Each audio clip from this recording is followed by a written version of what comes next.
ভাই পাদমারা যদি কোনো আর্ট হয়ে থাকে তাইলে আমার বন্ধু হইলো দুনিয়ার সবচেয়ে বড় আর্টিস্ট। না মানে আমার একটা ফ্রেন্ড আছে, হের পাদমারার এবিলিটি দেখলে রে ভাই তুমি ভয় পাইয়া যাইবা। যখন যেমনে যেই রকম অবস্থায় হে পাততে পারে। ঘুরতে গেছো পাইতে দিছে, এসি বাসে পাইতে দিছে, খাইতে বইছো পাইতে দিছে, সারাক্ষণ খালি প্যাঁ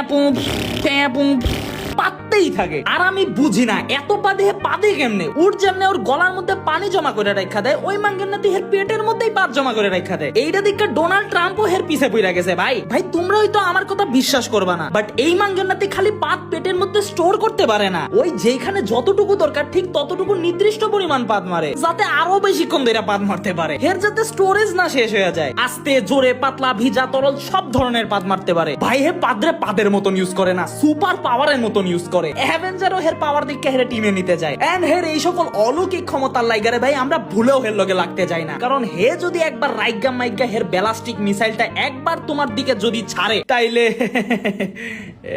তুমি তোমার 14 গোষ্ঠী, তোমার বন্ধু বান্ধব এবং ওই এলাকার 10 কিলোমিটার ব্যাপী যত এলাকাবাসী আছে সবাই গন্ধেই মইরা যাইবো। মানে কত পরিমাণ বিষাক্ত একটাবার চিন্তা করো। আমি রে ভাই ভয়ে ভয়ে রইছি। বাই এনি চান্স হে যদি টের পাওয়া যায় যে এই ভিডিওটা আমি হের উপরে বানাইছি, তাহলে রে ভাই এইটাই আমার জীবনের শেষ ভিডিও। পরের দিন সকালে সূর্য আর আমি দেখতে পারবো না। তো যাই হোক, এই ছিল আমার পাতরা ফ্রেন্ডের কাহিনী। তোমাদের গ্রুপেও যদি এমন ডেঞ্জারাস পাতরা টাইপের ফ্রেন্ড থাকে তাইলে রে ভাই আমারে কমেন্টে জানাও। এন্ড এরকম ফানি রিলেটেবল ভিডিওর জন্য অবশ্যই ফলো মারো।